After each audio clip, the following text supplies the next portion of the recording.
اللہ سبحانہ و تعالیٰ کے نام پاک سے آغاز جو بڑا مہربان نہایت رحم فرمانے والا ہے، اور کروڑوں درود و سلام ہمارے اور آپ کے آقا حضرت احمد مجتبی محمد مصطفیٰ صلی اللہ علیہ وآلہ وسلم پر کہ آپ کی خدمت اقدس میں ہدایہ درود پیش کرنا اہل ایمان کے لیے دنیا اور آخرت میں کامیابی، بھلائی، فلاح، نجات اور بلندی درجات کا ذریعہ ہے۔ اللہم صلی علی سیدنا و مولانا محمد وعلی آل سیدنا و مولانا محمد وبارک وسلم۔ ناظرین محترم، السلام علیکم ورحمۃ اللہ وبرکاتہ۔ میں ہوں آپ کا میزبان محمد رئیس احمد اور پیش کیا جا رہا ہے پروگرام روشنی سب کے لیے۔ آج بھی خدمت خلق موضوع ہے ہمارا۔ گزشتہ دو پروگرام بھی اسی موضوع پر ہوئے اور بہت اچھے انداز میں ہمارے اسکالرز نے گفتگو فرمائی، اور آج بھی اسی سے متعلق چند گوشے آپ پر واضح کریں گے۔ انشاءاللہ کوشش کریں گے کہ پورے موضوع کو ڈسکرائب کیا جائے، آج کے اس پروگرام میں وضاحت ہو جائے اور صحیح طور پر آپ تک پیغام پہنچ جائے۔ لیکن آج چونکہ 7 ستمبر ہے تو پاکستان کی تاریخ کا ایک ایسا تاریخ ساز دن ہے کہ 6 سپٹمبر 1974 میں پاکستان میں ایک ایسا آئین پاس ہوا، ایک ایسا قانون پاس ہوا کہ جس کے تحت منکرین ختم نبوت کو غیر مسلم قرار دیا گیا۔ اس میں علماء حضرات نے، عشاقان مصطفیٰ صلی اللہ علیہ وآلہ وسلم نے اپنی قیمتی جانوں کا نذرانہ بھی پیش کیا اور نبی مکرم صلی اللہ علیہ وآلہ وسلم سے وابستگی اور والہانہ عقیدت کا اظہار کیا۔ اس سلسلے میں ہم یہ دیکھتے ہیں ماضی میں بھی اگر مسلمہ کذاب جیسے فتنے اٹھے تو سیدنا صدیق اکبر رضی اللہ تعالیٰ عنہ کے عہد مبارکہ میں حضرت وحشی نے جو ہے اسے واصل جہنم کیا، اور اس کے بعد بھی جتنے داعیان نبوت ہیں مختلف ادوار میں وہ واصل جہنم ہوئے۔ اور آج بھی پاکستان میں اور دنیا بھر میں جہاں جہاں اللہ کی توحید کے ماننے والے اور جناب رسالت مآب صلی اللہ علیہ وآلہ وسلم کے دامن کرم سے وابستہ لوگ ہیں، وہ جس طرح لا الہ الا اللہ پڑھتے ہیں کہ نہیں ہے کوئی معبود سوائے اللہ کے، اسی طرح اس بات پر یقین رکھتے ہیں کہ آخری نبی جو ہیں نبی مکرم نور مجسم سید عالم صلی اللہ علیہ وآلہ وسلم ہیں۔ تو اس اعتبار سے ہمارے سامنے قرآن کی نص قطعی سے بھی یہ بات ثابت ہے، اور ہمیں یہی پیغامات ملتے ہیں تمام تحریروں سے کہ نبی مکرم صلی اللہ علیہ وآلہ وسلم خاتم النبیین ہیں۔ اس طور پر 7 ستمبر جو ہے ہر سال انتہائی عقیدت و احترام کے ساتھ اور ایک جذبے کے تحت منایا جاتا ہے کہ بتلا دو گستاخ نبی کو غیرت مسلم زندہ ہے، ان پر مر مٹنے کا جذبہ کل بھی تھا اور آج بھی ہے۔ آج موضوع ہے خدمت خلق، اور خدمت خلق کے حوالے سے بات کرنے کے لیے ممتاز و معروف عالم دین، ایک ایسے عالم دین جو ماشاءاللہ بہت وقی مطالعہ رکھتے ہیں، بہت عمدہ کلام فرماتے ہیں، علامہ مفتی احسن وید نیازی صاحب۔ السلام علیکم ورحمۃ اللہ وبرکاتہ۔ السلام ورحمۃ اللہ وبرکاتہ۔ اور آپ کے ساتھ تشریف فرما میرے بائیں جانب تشریف فرما علامہ مفتی خرم اقبال رحمانی صاحب۔ السلام علیکم ورحمۃ اللہ وبرکاتہ۔ وعلیکم السلام ورحمۃ اللہ وبرکاتہ۔ حضرت خدمت خلق ایک عظیم عبادت ہے، اس پر ہم نے کلام کیا 2 پروگرامز میں، اس پر بڑی صراحت کے ساتھ اسکالرز نے گفتگو فرمائی۔ کیا فرمائے گا آپ اس حوالے سے؟ بسم اللہ الرحمن الرحیم، صلی اللہ علیہ حبیبی محمد وعلی آلہ وصحبہ بارک وسلم۔ رئیس بھائی، پہلے تو آج چونکہ 7 ستمبر ہے تو یوم تحفظ ختم نبوت کے حوالے سے ایک دو جملے عرض کرتا ہوں، پھر خدمت خلق کی طرف ہم آتے ہیں۔ فرمائیے۔ تو ہم اپنا یہ جو ذکر کر رہے ہیں یہ حضور جان عالم علیہ السلام کی ختم نبوت کا ذکر کر کے ہم اپنے ایمان کی جلا کا سامان کر رہے ہیں، اور ہمارے لیے یہ گفتگو ذخیرہ آخرت اور ذریعہ نجات ہوگی باذن اللہ۔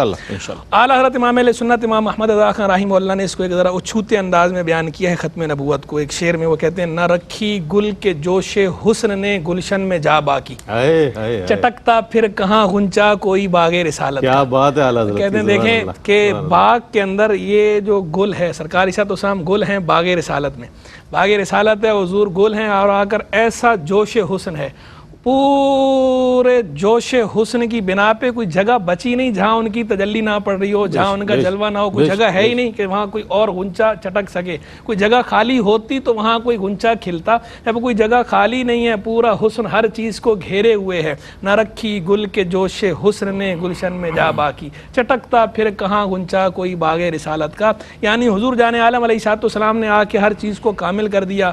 آپ اکمل، احسن، اجمل، خیر البریہ ہے، احسن الخلق ہیں. اب اس کے بعد کوئی گنجائش کسی بھی سطح پر بچی ہی نہیں کہ آپ کے بعد کوئی اور ہادی آ سکتا. کسی اور ہادی کی گنجائش ہی نہیں. اللہ کی طرف سے جو ہادی بھیجے گئے انبیاء اور رسول, آخری ہادی آپ ہیں, آخری نبی آپ ہیں. آپ پر اس نبوت کا دروازہ بند کر دیا گیا ہے. اب قیامت تک آپ ہی کا سکہ ہے, آپ ہی کا سکہ چلنا ہے. جس کے زیر لوا آدم و من سوا, اس صدائے سیادت پہ لاکھوں سلام. سبحان اللہ. کیا بات ہے اعلیٰ حضرت امام اہل سنت کی بھی, اور کیا بات ہے حضور جان عالم صلی اللہ علیہ وسلم کی. اللہ تبارک و تعالیٰ ان کی محبت ہمارے قلوب میں راسخ فرمائے اور ہمیں ان کی تعلیمات پر عمل پیرا ہونے کی توفیق رفیق مرحمت فرمائے. اب آ جائیے خدمت خلق کی طرف, ٹاپک کی طرف. دیکھیں خدمت خلق جو ہے وہ خلق ہے کون؟ خلق کا معنی ہوتا ہے مخلوق. خلق جو ہے مصدر ہے, مصدر مبنی علی المفعول استعمال ہوتا ہے یہاں. خلق بمعنی مفعول.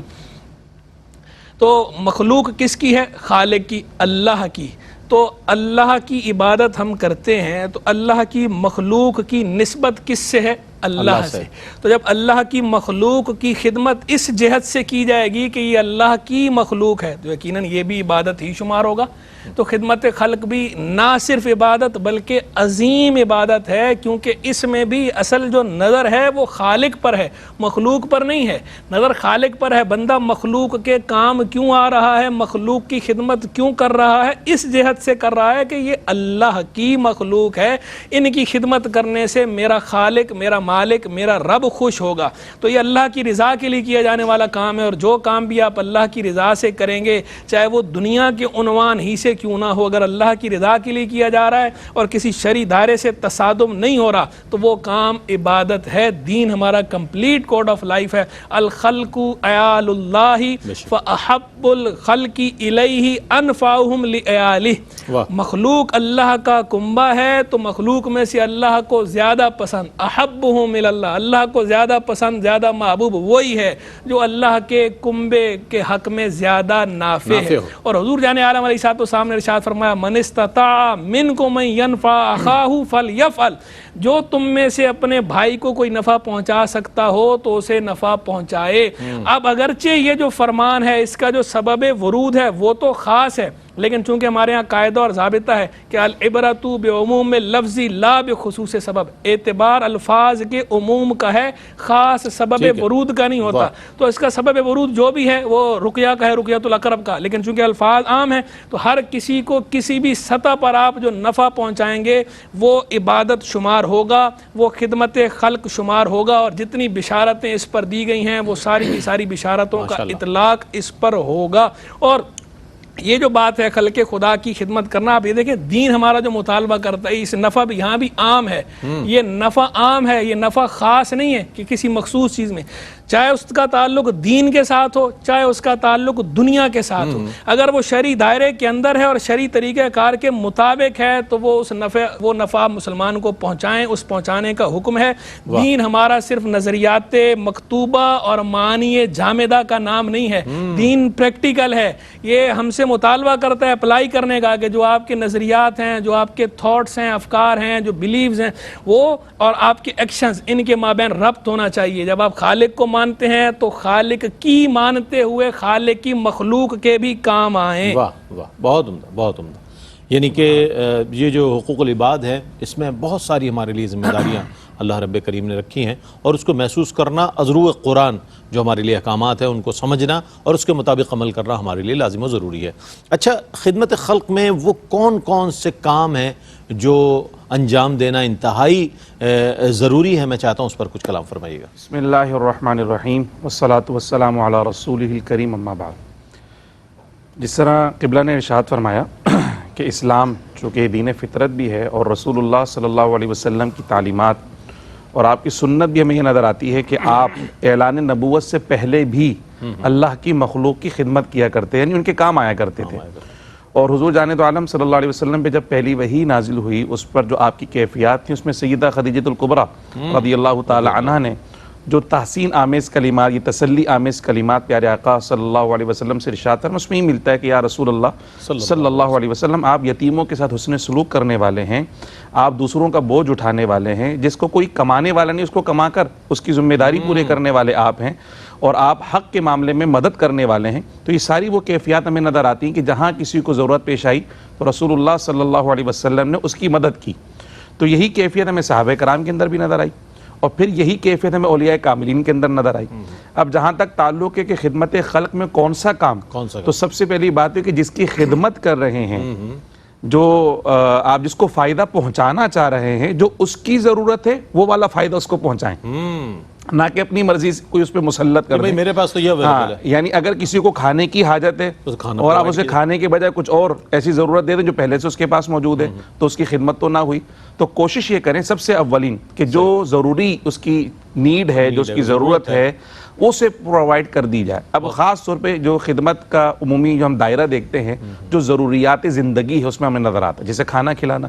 ایک کثیر تعداد ہمارے یہاں ماشاءاللہ بھوکوں کو کھانا کھلاتی ہے، ایک بڑا منفرد عمل بھی ہے اور پسندیدہ عمل بھی ہے، الحمدللہ یہ رواج بڑھتا جا رہا ہے۔ پیارے آقا صلی اللہ علیہ وسلم سے پوچھا گیا کہ حضور اسلام میں بہترین عمل کیا ہے؟ تو آپ نے فرمایا تطعیم الطعام، کھانا کھلانا ایک بہترین عمل ہے، اور سلام کو عام کرو۔ اسی طرح جو ہے وہ پانی پلانا، اسی طرح اگر روزگار کسی کے پاس نہیں تو روزگار میسر کر دینا، میڈیکل کی فیسلٹیز جو لوگوں کی پہنچ سے دور ہوتی جا رہی ہیں انہیں وہ پرووائڈ کر دینا، تعلیم اگر کسی کی ضرورت ہے اور تعلیم اس کو نہیں میسر آ رہی تو تعلیم کے مواقع پیدا کر دینا۔ تو یہ سارے وہ کام ہیں جو ضروریاتی زندگی سے تعلق رکھتے ہیں، ایسے وہ اشخاص افراد کے جو ان ضرورتوں کے متحمل ہیں، جنہیں یہ ضرورتیں موجود ہیں، جن کے پاس یہ ساری چیزیں موجود نہیں ہیں اور وہ چاہتے ہیں کہ انہیں میسر کر دی جائیں، تو آپ جس کیفیت میں، جس کیپیسٹی میں ان کی مدد کر سکتے ہیں وہ کیجیے۔ سب خدمت خلق کے دائرے کے اندر آتا ہے۔ پھر جیسے حضرت نے ایک بڑی اچھی بات ارشاد فرمائی، ایک ہے دین اور ایک ہے دنیا۔ بالکل، تو یہ تو وہ سارے ہمیں نظر آ رہے ہیں ضروریات زندگی کا سامان کہ زندگی گزارنے کے لیے بہت ضروری ہیں، لیکن کچھ چیزیں ایسی ہیں جو اس زندگی سے بھی زیادہ ضروری ہے، ایمان۔ کیا بات۔ تو ایمان کی سلامتی کے حوالے سے بھی لوگوں کی خدمت کی جائے، بنیادی عقائد اگر کسی کو نہیں پتا، بنیادی عقائد انہیں بتا دیے جائیں، دینی تعلیم کو عام کرنے کا رواج کر دیا جائے، دینی تعلیم کہیں نہیں دی جا رہی اس کے حوالے سے۔ پھر بالغان کی تعلیم، بچپن میں ایسا ہوتا ہے کہ وہ والدین تو بھیج دیتے ہیں تعلیم کے لیے لیکن نہیں کر پائے کسی بھی وجہ سے، پھر بڑے ہونے کے بعد انہیں احساس ہوتا ہے کہ ہمیں تو وضو نہیں آ رہا، ہمیں طہارت کے مسائل نہیں پتا، ہمیں بنیادی عقیدے نہیں پتا۔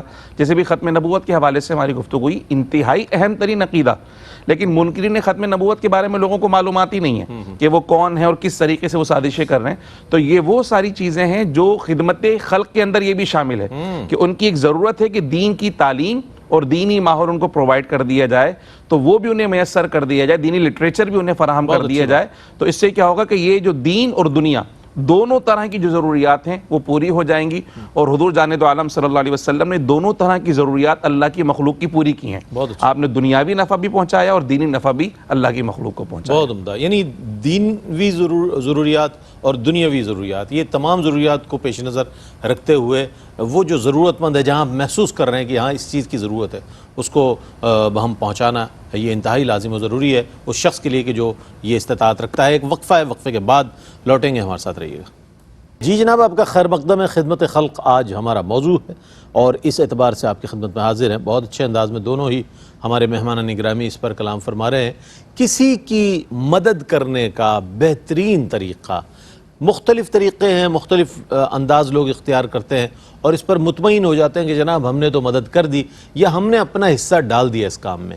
لیکن اگر علماء حضرات اس حوالے سے رہنمائی فرمائیں تو وہ بہترین طریقہ ہم اختیار کر سکتے ہیں اور اس کے صحیح معنوں میں اثرات جو ہے مرتب ہو سکتے ہیں ان لوگوں پر کہ جو ضرورت مند ہے، اور آپ کو بھی صحیح معنوں میں اطمینان قلب مل سکتا ہے۔ صحیح طریقہ کیا ہے؟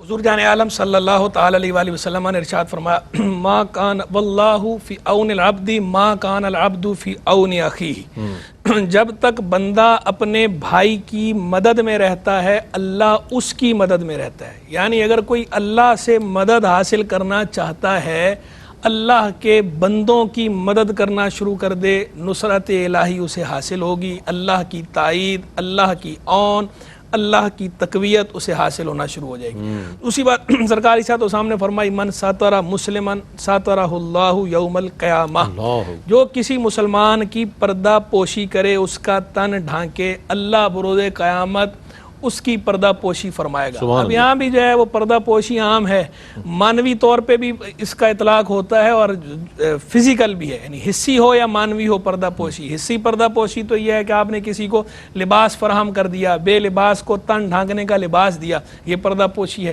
اور مانوی پردہ پوشی یہ ہے کہ کسی کا عیب آپ کو پتہ چل گیا جو لوگوں سے چھپا ہوا تھا، تو اب آپ اس کا پردہ چاک نہ کریں الا یہ کہ شریعت آپ پر لازم کر دے، آپ اس کی پردہ پوشی کریں، یہ مانوی پردہ پوشی ہے۔ تو مانوی پردہ پوشی پر بھی بروز قیامت پردہ پوشی ہونی ہے، اور جو ہے فزیکل پردہ پوشی پہ بھی جو ہے بروز قیامت پردہ پوشی ہونی ہے، تو بشارت دی گئی ہے۔ پھر سرکار علیہ السلام نے یہ ارشاد فرمایا خیر الناس انفعهم للناس، لوگوں میں سب سے بہتر، خیر اس میں تفضیل ہے، سپرلیٹو ڈگری ہے، اس کا معنی ہے خیر جو ہے وہ اصل میں سپرلیٹو ڈگری، سب سے بہتر لوگوں میں وہ ہے جو لوگوں کے حق میں سب سے زیادہ نافع ہے، مدد کرنے والا ہے۔ یہ سارے فرامین میں خیر الناس من ينفع الناس بھی ہے، اس تو طرح وہ بولا صحیح ہے یا جاتا غلط ہے، ہے؟ وہ اس طرح بولا جاتا ہے، لیکن حدیث کے جو الفاظ ہیں وہ یوں ہیں خیر الناس انفعهم للناس، انفعهم لوگوں میں زیادہ اچھا وہ ہے، سب سے اچھا وہ ہے، سب سے بہتر وہ ہے جو ان کے حق میں سب سے زیادہ نافع ہے۔ انفع بھی سپرلیٹو ڈگری ہے، اس میں تفضیل دونوں، خیر بھی اور انفع بھی۔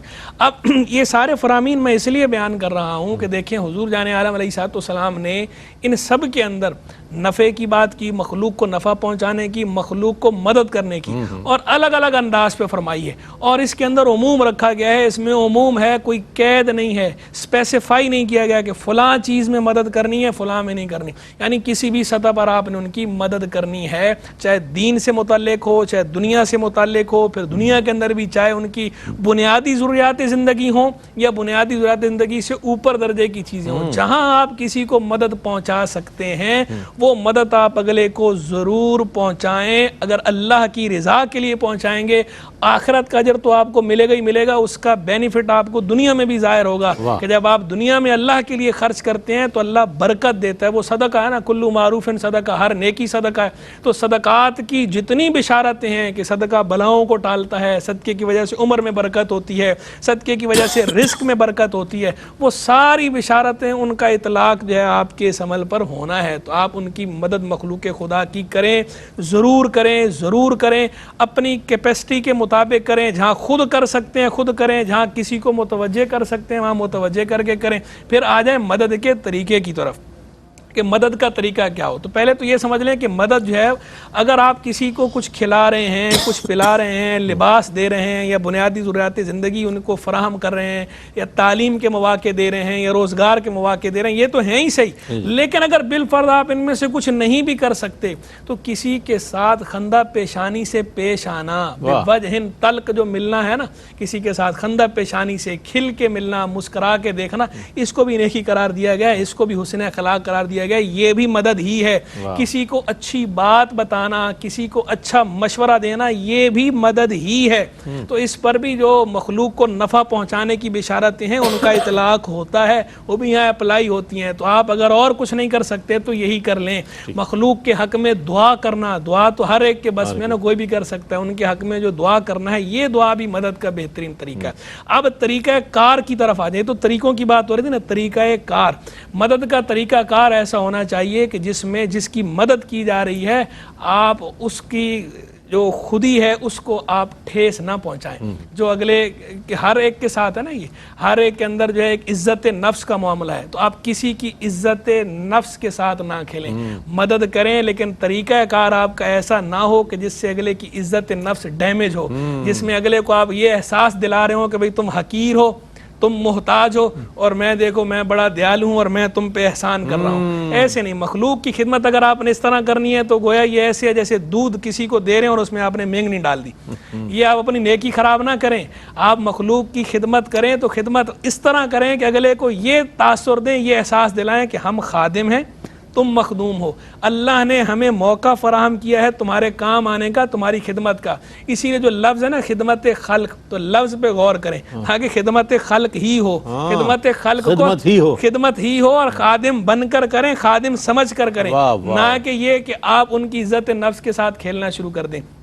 ایک اور دوسری بات یہ کہ وہ خدمت کریں اس کے طریقے میں ریاکاری نہیں ہونی چاہیے، نام و نمود کے لیے، نمائش کے لیے نہیں کہ آپ سیلفیاں بنوائے جا رہے ہیں، فوٹو سیشن ہو رہا ہے بس اور آپ ایسے ہی.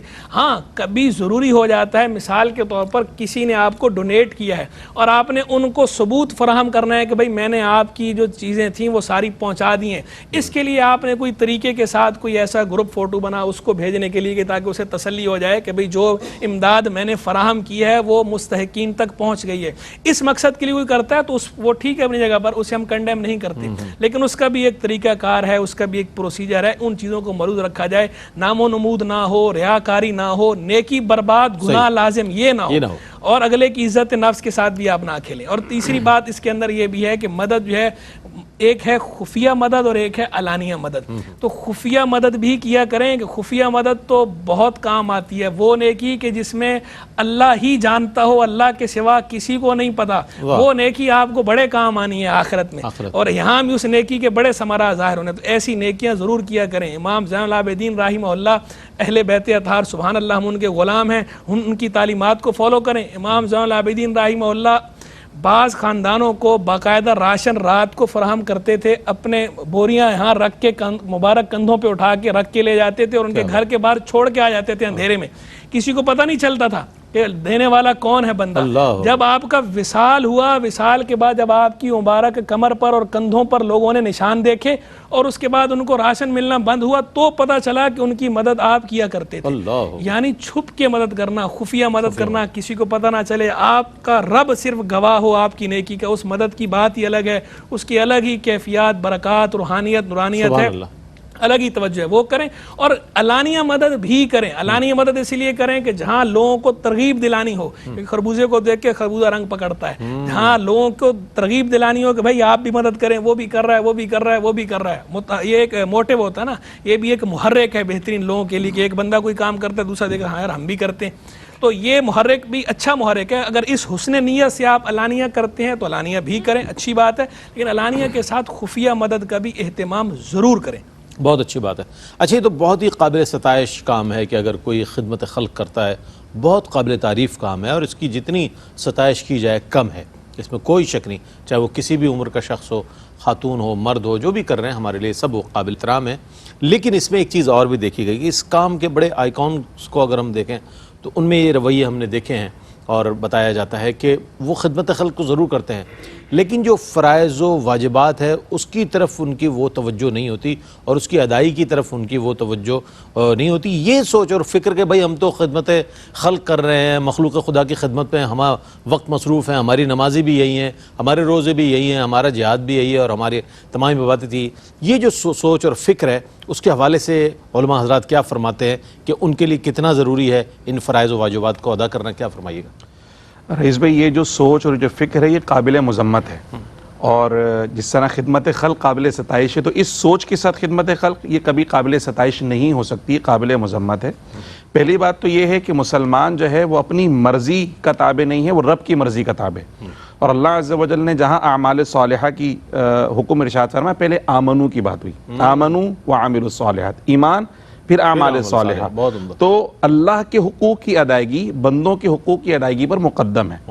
تو یہ جو آپ خدمت خلق کر رہے ہیں یہ حقوق العباد ہیں، اللہ کے بندوں کے حقوق ادا کر رہے ہیں، ان کے کام آ رہے ہیں، لیکن کس کی محبت میں کر رہے ہیں؟ اللہ کی محبت میں کر رہے ہیں نا. جیسے حضرت نے ارشاد فرمایا کہ نیکی اور خدمت خلق کے اندر جذبہ یہ ہونا چاہیے کہ اللہ کی مخلوق ہے، اس خلق کا تعلق اللہ کے ساتھ ہے، اس لیے میں اس کے ساتھ حسن سلوک کر رہا ہوں، اللہ کی مخلوق کو نفع اور فائدہ پہنچانے کی بات کر رہا ہوں. تو جب اللہ کی وجہ سے اللہ کی مخلوق سے محبت ہے تو کیا اللہ سے محبت نہیں ہوگی؟ اور یقیناً اللہ سے محبت ہونی چاہیے. اللہ سے محبت اگر ہے تو اس کا ثمرہ کیا ہوگا؟ اس کا ثمرہ یہ ہوگا کہ اللہ کی بندگی کی جائے گی، جو اس نے فرائض رکھے ہیں ان فرائض میں کبھی کوتاہی نہیں کی جائے گی. محبت کا سب سے بڑا ثبوت ہے کہ اگر خالق کی طرف سے جو فرائض رکھ دیے گئے ہیں، جو فرض کر دیا گیا ہے، اس کو چھوڑ کر دیگر مستحبات کی طرف اگر رجوع کیا جائے گا تو یہ کبھی بھی قابل ستائش عمل نہیں ہوگا. تو سب سے پہلا حق یہ ہے کہ اللہ کے حقوق ادا کیے جائیں. اس میں فرائض ہیں، نماز بھی شامل ہے، روزہ بھی شامل ہے، جن پہ زکوٰۃ فرض ہے ان کے اوپر زکوٰۃ کی ادائیگی، جن پہ حج ان پہ حج کی ادائیگی. ان فرائض کی کوتاہی اگر کوئی کرتا ہے تو پھر وہ اپنی نیکیوں کو خود اپنے ہاتھوں سے برباد کر رہا ہے. یعنی یہ ساری کی ساری جو حسنات ہیں وہ اس کی ضائع ہونے کی طرف جا رہی ہیں. اس لیے پہلے کیا ہے؟ ایمان، اور ایمان کا تقاضا کیا ہے؟ فرائض کی ادائیگی. تو اللہ کی مخلوق کی خدمت سے پہلے جو حقوق العباد ہیں ان سے پہلے حق اللہ ہے. حق اللہ کی ادائیگی میں کسی قسم کی غفلت برداشت نہیں کی جائے گی، بلکہ یہ تاکید کی جائے گی کہ جب اللہ کی محبت میں اللہ کی مخلوق کی خدمت کر رہے ہیں تو پہلے اس طرف آ جائیے، چونکہ یہ توفیق کس نے عطا فرمائی؟ اللہ ہی نے عطا فرمائی ہے. اور اللہ نے جب نیکی کی توفیق عطا فرمائی تو اس پر مزید شکر ادا کرنا چاہیے. اور شکر کس کیفیت میں ہے؟ عبادت کی کیفیت میں ہے. اللہ سبحانہ و تعالیٰ نے پیارے حبیب علیہ الصلوۃ والسلام سے ارشاد فرمایا فَإِذَا فَرَغْتَ فَانصَبْ وَإِلَىٰ رَبِّكَ فَارْغَب. یہ تو اپنے نبی کو اللہ نے تعلیم ارشاد فرمائی اور حضور کے صدقے اور وسیلے سے پوری امت کے لیے کہ اپنی تمام تر کوششیں اور کاوشیں جب کر چکیں تو اس کی قبولیت کی سند حاصل کرنے کے لیے رب کی بارگاہ میں جھکیں، رب کی بارگاہ میں واپس آئیں اور رب کی بارگاہ میں سجدہ ریز ہو جائیں، قبولیت کی سند طلب کریں، دعائیں مانگیں اور مزید توفیق مانگیں کہ اللہ مزید توفیق عطا فرما تاکہ ہم مزید اس نیکی کے کام کو، اس خدمت خلق کو جاری و ساری رکھ سکیں. تو جہاں کہیں خدمت خلق ہو رہی ہے لیکن ساتھ میں یہ والا رویہ اور طرز نظر آ رہی ہے تو یہ کسی طور قابل ستائش نہیں ہے. ہمیں اس روش کو بدلنا ہوگا تاکہ رب کی جو رحمتیں خدمت خلق سے حاصل ہوتی ہیں وہ رحمتیں اللہ کی نافرمانی کر کر ضائع نہ ہو جائیں، بلکہ وہ جو فیوز، جو برکات، رحمتیں، نیکی، اجر جو الحمدللہ وہاں سے حاصل ہو رہا ہے اس کو محفوظ کرنے کی کوشش کریں. اور محفوظ کرنے کا طریقہ یہ کہ اللہ کی فرما برداری کریں، اللہ کی نافرمانی کے بغیر. مطلب ایک مومن میں اور ایک کافر میں بنیادی فرق کیا ہے؟ ایمان کا ہی تو فرق ہے. ورنہ سوشل ویلفیئر تو وہاں پر بھی ہے، لیکن وہ سوشل ویلفیئر نیکی نہیں بن رہی. کس وجہ سے؟ ایمان نہ ہونے کی وجہ سے. اور یہاں مومنین کا جو سوشل ویلفیئر ہے وہ سارا کا سارا نیکی بن رہا ہے. کس وجہ سے؟ ایمان کی وجہ سے. تو ایمان کا سب سے اولین فرض کیا ہے؟ اولین ثمرہ کیا ہے؟ اللہ سبحانہ و تعالیٰ کی اطاعت اور بندگی. اس لیے پہلے یہ لازم و ملزوم ہے، پھر اللہ کی مخلوق کی خدمت کی. سبحان اللہ سبحان اللہ. یعنی اللہ کی محبت کے بعد یہ تمام، ورنہ تو دیگر مذاہب کے لوگ بھی سوشل ویلفیئر کا بڑا کام کرتے ہوئے نظر آتے ہیں. اس میں ان کو دنیاوی وہ تمام سمجھ لے منصب مل جاتا ہے، نام اور نمود اور وہ تمام چیزیں مل جاتی ہیں. لیکن مسلمان کا یہ عقیدہ ہے کہ اللہ کی محبت میں مخلوق خدا کی خدمت کی جائے گی تو دنیا میں بھی اس کا اجر و ثواب ملے گا اور آخرت میں بھی اس کے ثمرات انشاءاللہ ضرور ملیں گے. ایک وقفہ ہے، وقفے کے بعد لوٹتے ہیں. مجھے امید ہے آپ کو ہمارا ساتھ رہے گا. اچھا جناب، خیر مقدم ہے آپ کا. خدمت خلق ہمارا موضوع ہے. آخری سیگمنٹ کی جانب بڑھ گئے ہیں. اس میں سوالات بھی لیں گے، پیغامات بھی لیں گے اور کوشش کیجیے گا کہ خدمت خلق کے جذبے سے جس طرح ہماری قوم جو ہے اس میں بیدار نظر آ رہی ماشاءاللہ.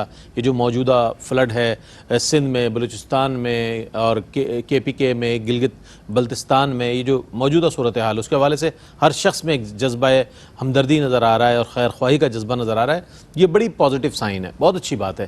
لیکن اس میں یہ چیزیں بھی دیکھیے گا کہ جو رہنما اصول علماء حضرات نے بیان فرمائے ان کو بھی پیش نظر رکھیں تاکہ آپ کا وہ عمل جو ہے وہ حسن عمل کے طور پر پیش کیا جا سکے. اچھا حضرت یہ فرمائیے گا کہ خدمت خلق کے معاملے میں کسی بھی طور پر انسانوں میں امتیاز برتنا کہ جناب اس کی مدد کی جائے اس کی نہ کی جائے، یعنی کسی کو پرائیورٹی دینا کسی پر، کیا فرمائی گا اس حوالے سے؟ یہ بھی اس میں بھی دیکھیں، رہنمائی جیسے کہ میں نے پہلے عرض کیا کہ یہ خدمت خلق کس وجہ سے ہے کہ خلق کی نسبت خالق کی طرف ہے. جب ہم اس جہت پر غور کرتے ہوئے اسی جہت سے خالصاً لوجہ اللہ خدمت خلق کر رہے ہیں تو پھر ہمیں اس میں امتیاز نہیں برتنا چاہیے کہ بھائی یہ کالا ہے، یہ گورا ہے، یہ سندھی ہے، یہ پنجابی ہے، یہ میمن ہے، یہ پٹھان ہے، یہ اردو سپیک ہے. کسی قسم کا کسی بھی سطح پہ ہمیں امتیاز نہیں برتنا چاہیے. بغیر کسی تعصب کے خلق خدا کے کام آنا چاہیے اللہ کی مخلوق ہونے کی جہت سے. تو اللہ یہ ہوا اللہ کی خاطر. جب اللہ کی خاطر ہے تو پھر سارے انسان جو ہے وہ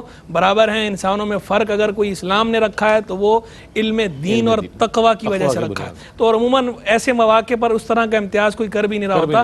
یہ امتیاز کوئی اگر کرتا ہے تو بلا تفریق ہوتی ہے اور بلا تفریق کرنی چاہیے. لیکن رنگ نسل وغیرہ کا یہ یا ملک کا خطے کا کسی قسم کا کوئی تعصب نہیں ہونا چاہیے. ساری چیزیں پیٹ بھرنے کے بعد انسان کو یاد آتی ہیں کہ جناب یہ فلاں فلاں. خیر یہ اس طرح کے امتیازات نہیں برتنے چاہیے. اور جس طرح کی سچویشن ہمارے یہاں بنی ہوئی ہے بالخصوص ایسی ناگہانی آفات کے موقع پر، وہ کیا پیاری بات اقبال نے کہی تھی. اقبال نے کہا تھا نا کہ اخوت اس کو کہتے ہیں چبے کانٹا جو کابل میں تو ہندوستان کا ہر پیرو جواں بے تاب ہو جائے. اور واقعی ہمیں یہ کیفیت اپنے ملک میں الحمدللہ نظر بھی آ رہی ہے کہ لوگ واقعی بڑھ چڑھ کر پاکستان سے باہر رہنے والوں میں جذبہ ہے، بڑھ چڑھ کر لوگ جو ہے وہ خدمت کر رہے ہیں اور لوگوں کے کام آنے کا ان کے اندر جو ایک جذبہ بیدار ہوا ہے. لوگ کام آ رہے ہیں، مدد کر رہے ہیں.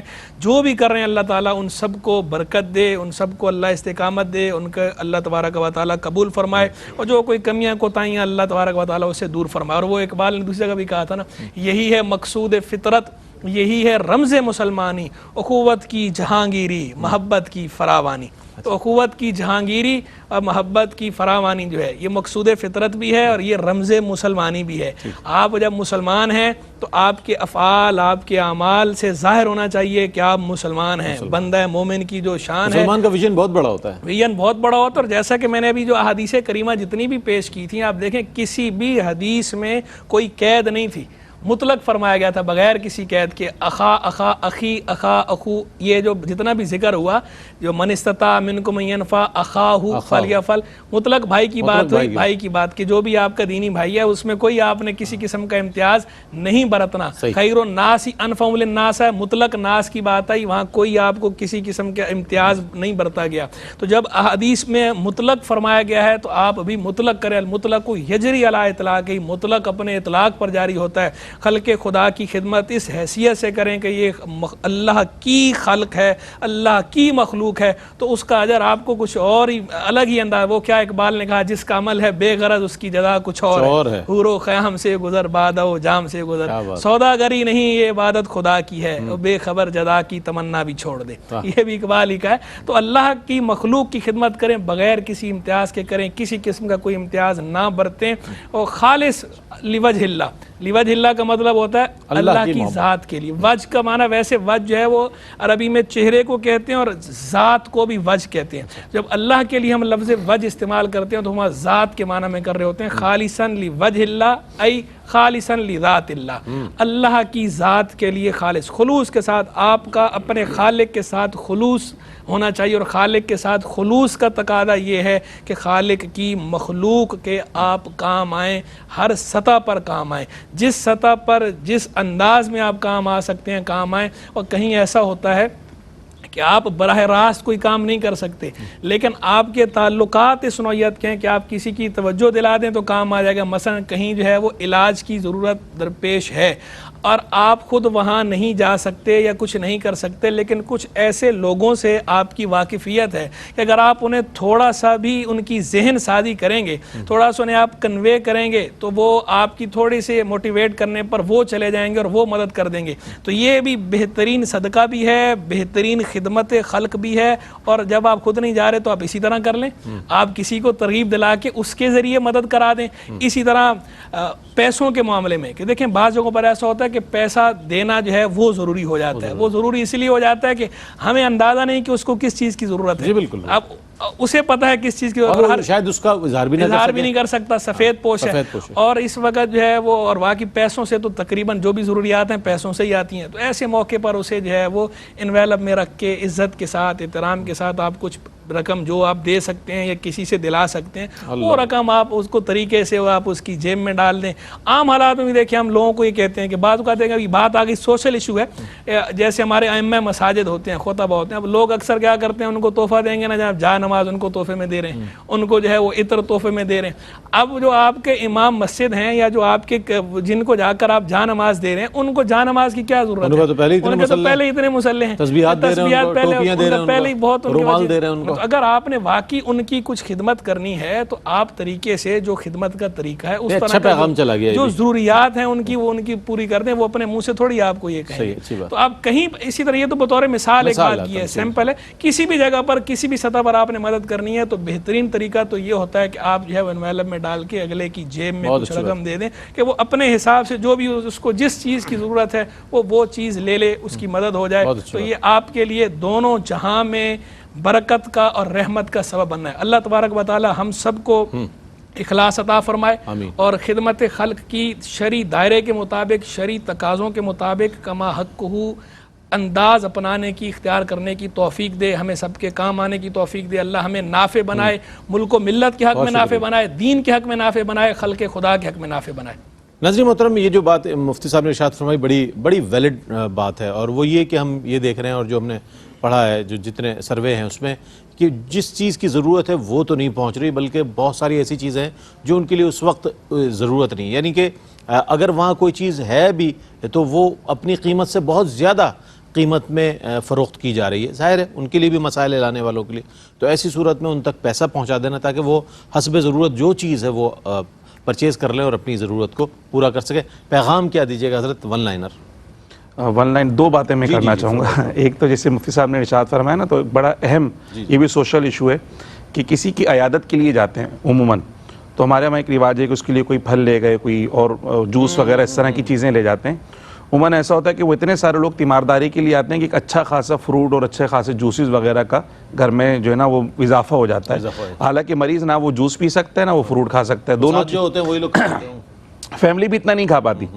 میں پرسنل ایکسپیرینس آپ کو بتا رہا ہوں کہ اتنا زیادہ ہو جاتا ہے کہ وہ مناسب نہیں ہوتا ہے. اسی طرح جیسے حضرت نے ارشاد فرمایا نا کہ ہم شادی بیاہ کی تقریبات میں تو لفافے دیتے ہیں، حالانکہ اس کے لیے تیاری کی جاتی ہے بہت پہلے سے، لیکن جب دکھ بیماری تکلیف آتی ہے اس کی کوئی تیاری ہوتی نہیں ہے، اچانک سے ایک دم سے ایک افتاد آن پڑی. تو ایسے میں اگر جیسے حضرت نے فرمایا کوئی کیش ویلیو کے ساتھ کوئی مدد کر دی جائے، ہو سکتا ہے ایک دن کی دوائی اس کی آ جائے. تو وہ آپ جو پھل فروٹ لے کر آئے وہ اس کے کام نہیں آیا، لیکن وہ آپ نے کچھ کیش دے دیا جس سے اس کی دوائی کا سامان ہو گیا. تو یہ کوئی معیوب بات نہیں بلکہ اچھی بات ہے کہ ایسے میں کوئی کیش ویلیو کے ساتھ مدد کر دی جائے تاکہ اس کے کام آ جائے، حقیقتاً اس کی مدد ہو جائے. دوسرا میں آپ سے ارشاد فرماؤں گا کہ جو خدمت خلق کے حوالے سے کانسیپٹ ہے کہ جو ویلفیئر سوسائٹیز جو ہے نا صرف وہی مدد کر سکتی ہیں. آپ اپنی عملی زندگی میں جس کیفیت میں آپ اللہ کی مخلوق کی خدمت کر سکتے ہیں، میں آپ سے عرض کروں اگر آپ مکینک ہیں تو آپ اللہ کی جو مخلوق ہے اس کی جو گاڑیاں خراب ہو گئیں، بندوں کی گاڑیاں خراب ہوئیں، تو ان گاڑیوں کو اگر آپ اچھے انداز میں ٹھیک کر دیتے ہیں تو یہ بھی خدمت خلق ہے. اسی طرح ٹائر پنچر لگانے والا ہے تو اگر کسی کی ٹائر موٹر سائیکل پنچر ہو گئی ہے تو اس کے اوپر جو ہے وہ پنچر لگا دیتا ہے، اچھے انداز کے اندر اس کو ٹریٹ کر لیتا ہے، تو یہ بھی اللہ کی مخلوق کی خدمت ہے. اسی طرح جو میڈیکل اسٹورز والے ہیں وہ اچھے انداز میں جو ہے وہ لوگوں کو ٹریٹ کر لیتے ہیں، تو یہ بھی خدمت خلق ہے. سبزی بیچنے والا بھی جو اتنی دور سے لوگوں کو لا کے سبزی دے کر آئے، یعنی منڈی سے لے کر آیا اور لوگوں کو گھر تک پہنچا رہا ہے، گو کہ اس کی قیمت لے رہا ہے، لیکن یہ بھی خدمت خلق ہے کہ وہ عام گھر والے منڈی جا کے سبزی نہیں لا سکتے، یہ گھر تک لے کر آیا، بیچنے کے لیے لے کر آیا. تو ہم جس کیفیت کے اندر بھی اپنی زندگی کا عملی شعبے میں ہیں اس میں نیت کرنے کی دیر ہے کہ جو ریوارڈ آپ کو مل رہا ہے کیش کی صورت میں یا آپ کی جو اجرت مل رہی وہ اپنی جگہ، لیکن جو حسن نیت ہے کہ اگر آپ یہ کام نہیں کرتے تو وہ پریشان ہو جاتا، آپ نے کام کیا، اس کو اس پریشانی سے بچایا، اس پریشانی کے عالم میں اس کی مدد کی، تو یہ بھی خدمت خلق کے زمرے میں آتا ہے. تو یہ نہ سوچے جی کوئی ویلفیئر سوسائٹی ہوگی تو وہ یہ کام کرے گی، آپ خود اپنی ذات میں ویلفیئر سوسائٹی ہیں. اللہ تعالیٰ نے جو صلاحیت آپ کو دی ہے اس صلاحیت سے اللہ کی مخلوق کو فائدہ پہنچائیں. قطرے قطرے سے دریا بنتا ہے، ہو سکتا ہے چھوٹی چھوٹی نیکیاں کل بروز آخرت آپ کے لیے بہت بڑے اجر کا سامان بن سکیں. بہت شکریہ ادا کروں گا مفتی صاحب، آپ تشریف لائے. مفتی صاحب آپ تشریف آوری کا بہت شکریہ. ناظرین محترم، خدمت خلق کے حوالے سے ہم نے یہ تینوں پروگرام کیے. قرآن و حدیث کی روشنی میں اس کے جو احکامات ہیں، اس کے فضائل اور اس کی برکات، دنیاوی اور اخروی اس کے ثمرات جو ہیں اس کو ذکر کیا، کس انداز میں ہونی چاہیے، کیا طریقہ کار ہے اس کا، اور مستحق کون ہے، کہاں تک پہنچنا ہے، ہماری اس میں کیا ذمہ داریاں ہیں، اور جس کی مدد کی جا رہی ہے اس کی عزت نفس کو مجروح کیے بغیر بلکہ مدد کرنے کے بعد اس کا شکریہ ادا کیا جائے کہ اس نے قبول کی ہے محنت، یہ خدمت جو ہے قبول کی ہے. اور مفتی صاحب نے بہت اچھی بات کہی کہ خدمت خلق کہلاتا ہے یہ، یعنی خدمت وہ کرتا ہے جو خادم ہوتا ہے. یہ ذہن میں رکھیں، یہ نہ سمجھیں کہ آپ جو ہے کسی کی خدمت کر رہے ہیں تو اس پر احسان کر رہی ہے. تو اللہ نے آپ کو توفیق مرحمت فرمائی ہے کہ آپ اس کام کے لیے منتخب ہوئے ہیں، تو اس چیز کو بھی پیش نظر رکھیں، کسی کی عزت نفس کو مجروح کیے بغیر اس کا شکریہ ادا کریں، اور اللہ سے دعا کریں کہ آپ کا یہ عمل اللہ کی بارگاہ میں پیش ہو کر قبول ہو جائے، اور آپ کو دنیا میں بھی اس کا اجر و ثواب ملے اور آخرت میں بھی اس کے ثمرات آپ کو میسر آئیں. اس کے ساتھ ہی اپنے میزبان محمد رئیس احمد کو اجازت دیجیے. اللہ حافظ.